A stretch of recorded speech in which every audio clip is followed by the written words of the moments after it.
I shall have no further need of you this day. Your Grace.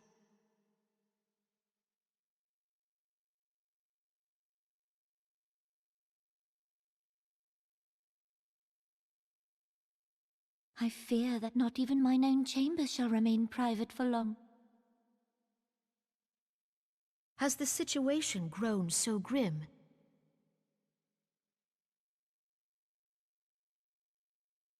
Ever since he proposed the Cartiner Reclamation Bill, Teleji Adeleji has risen to greater prominence upon the backs of impoverished refugees. The monetarists were ever united in their pursuit of profit, but the man's actions have torn a rift in their ranks. They snap at each other as rabid dogs. Yet now is not the time to be bickering among ourselves. If this bickering is a threat to law and order, might you not have grounds to dissolve the Syndicate? Would that the solution were so simple, Admiral. Alas, my moving to dissolve the Syndicate is certain to spark outrage among the influential merchant class, whom the Cabal represents. This would serve to exacerbate the current unrest, and peace would slip still further away. Be they rich or poor, natives or refugees, all who reside in Ul'dah have a right to pursue happiness. It is the duty of a ruler to protect this right. If I am to perform my duty, I must needs tread warily. It would not do to make enemies heedlessly. Were Lord Lolorito here, he would doubtless say that I have my head in the clouds. A ruler is required to take a wide view. Try as we might to cater to all needs, some will inevitably be overlooked. As such, there shall ever be citizens who feel aggrieved. It cannot be helped. But as you have informed us, the monetarists take no view but their own. They hunger for power while the masses starve. In the absence of a common cause, it seems beyond any one individual to make Ul'dah whole. And the presence of a Garlean agent within the Immortal Flames only makes matters worse. Even accounting for Ul'dah's historic reliance upon mercenaries, such a grievous breach of security is unprecedented. I fear this business will provide the monetarists with a rod to beat Rauban.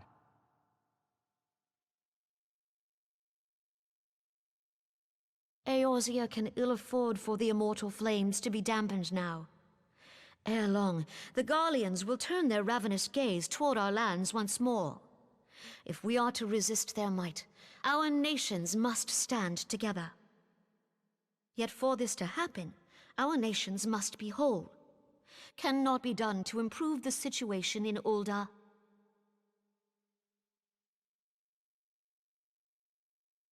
The true wealth of Ul'dah lies in the health, happiness, and hopes of her citizens. Alas, the citizens shall never know these things, so long as their lives are ruled by the ambitions of the few. The monetarists claim to represent the best interests of the people, but in sooth they desire only to manipulate them for their own selfish ends.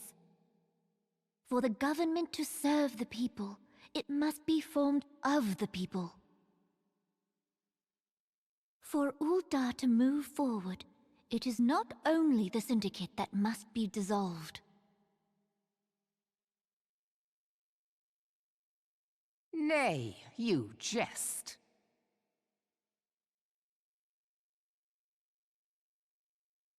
My friends, it was for no other reason than to make known to you mine intent that I requested your presence here.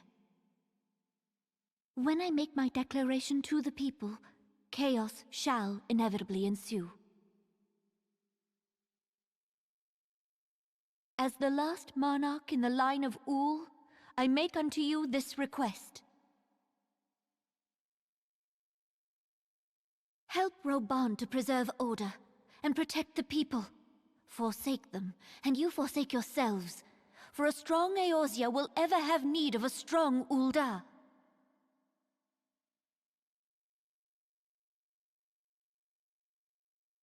Your Grace, are you certain of this? There is no other way. When the time is ripe, the nation shall become a true republic. Both royalists and monetarists shall cease to be. Uldar will no longer belong to kings or queens or merchant princes, but to her people.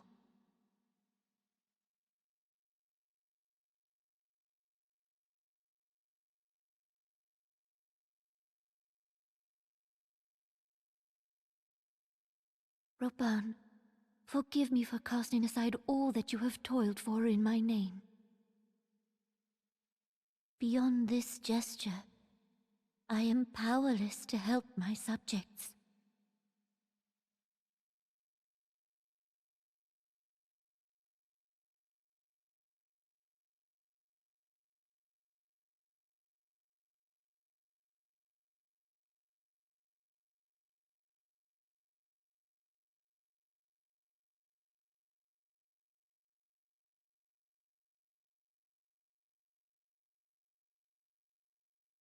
We have a guest from Ishgard who wishes to speak with you.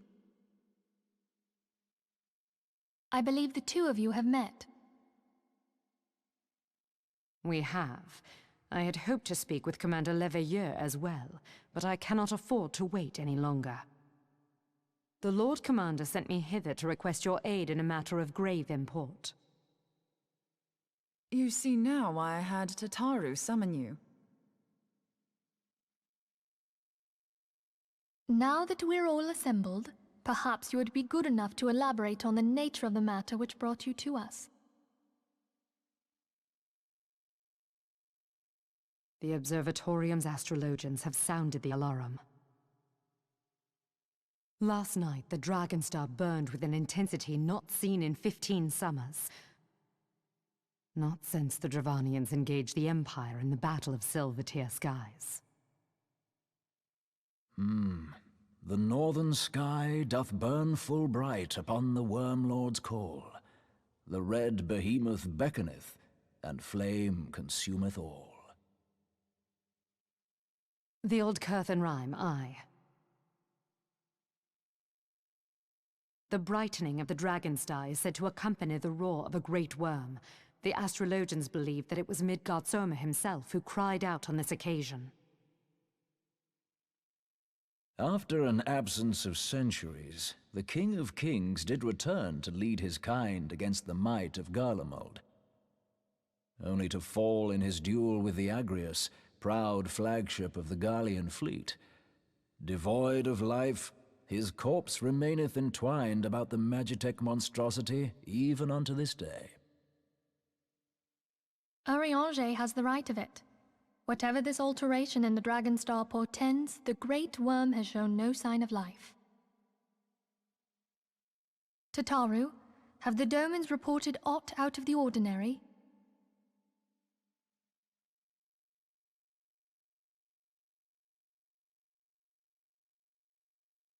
Correct me if I'm wrong, but if Midgard Soma had roared, wouldn't we have heard it here in Revenant's Toll? Roar is but a figure of speech. Dravanians can communicate in ways beyond our ken. It is for this very reason that we are forced to look for signs in the heavens. We cannot say with any confidence that a great worm roared at all, much less that it was Midgard Soma. Only by directly examining the Keeper of the Lake can we be certain.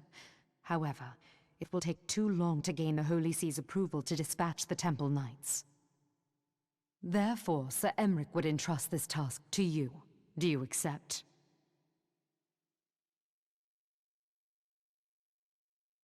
We knew you would not disappoint us. Now, if you would excuse me, I must return and assist the Lord Commander. We have precious little time to prepare. To prepare for what, pray tell? When a great worm roars, his brethren cannot choose but answer. We prepare for battle.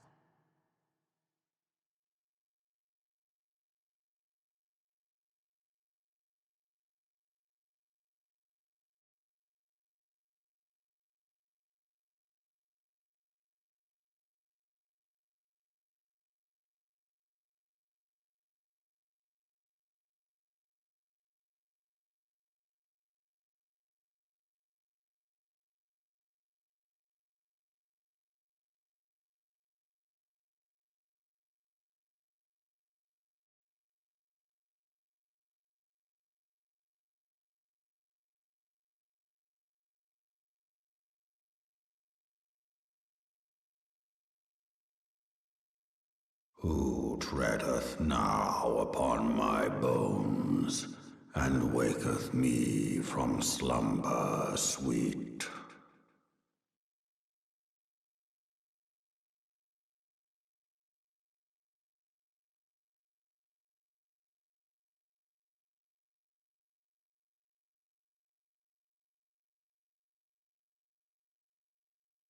Thou hast forgotten the face of thy Lord. Remember, mortal, and fear me.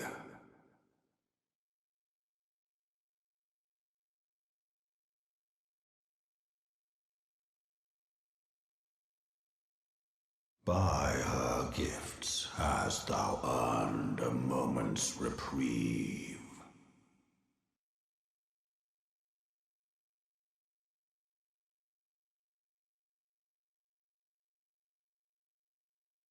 Speak, mortal, and I shall listen.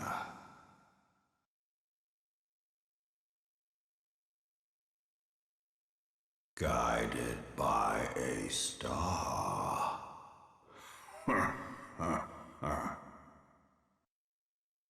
My people have heard the song.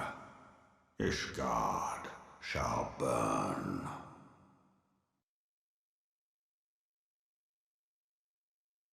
Sons must answer for their father's misdeeds. We do not forget. We do not forgive.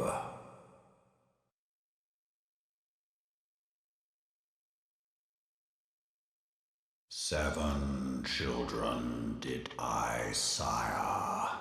One now singeth of retribution. I rise to join in the chorus. Thou art powerless to silence us, mortal. Yet thou shalt not live to labor in vain. Thy reprieve is at an end.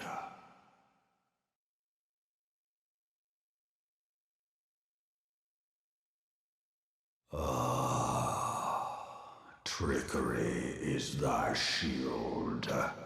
This frail, ignoble creature is not gifted, but chosen. Hearken to me, Hydaelyn. I remember, and I consent.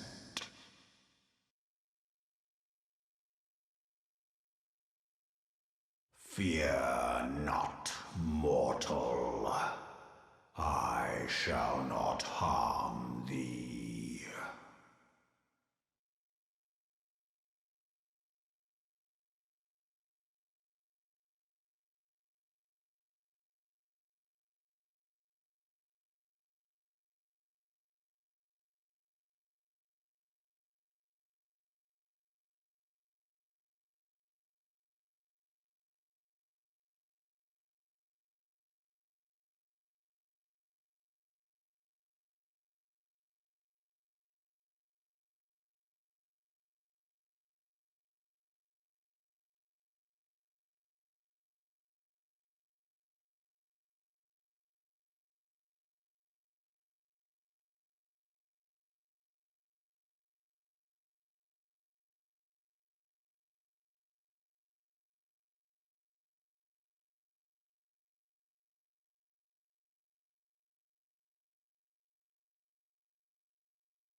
thou thinkest me an oath breaker. Thou art mistaken. If thou comest to harm, it shall be by another's hand, not mine.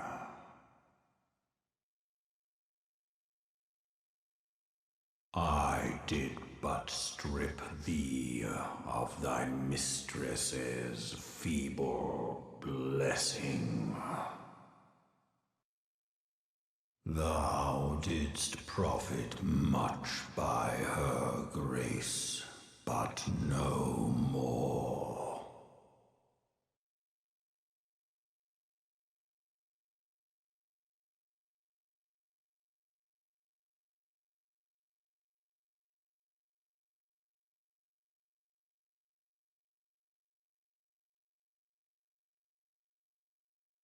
The covenant binds me to thee.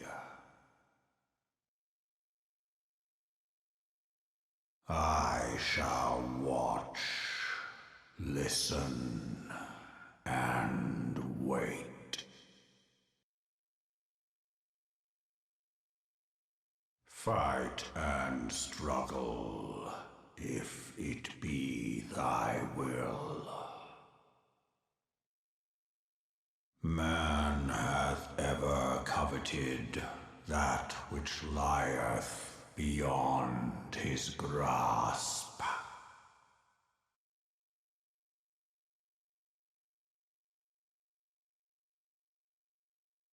I drink of her body, and thence doth mine own find new life. When it hath grown whole, the loyal and penitent shall rejoice. The dragon song heraldeth our beginning.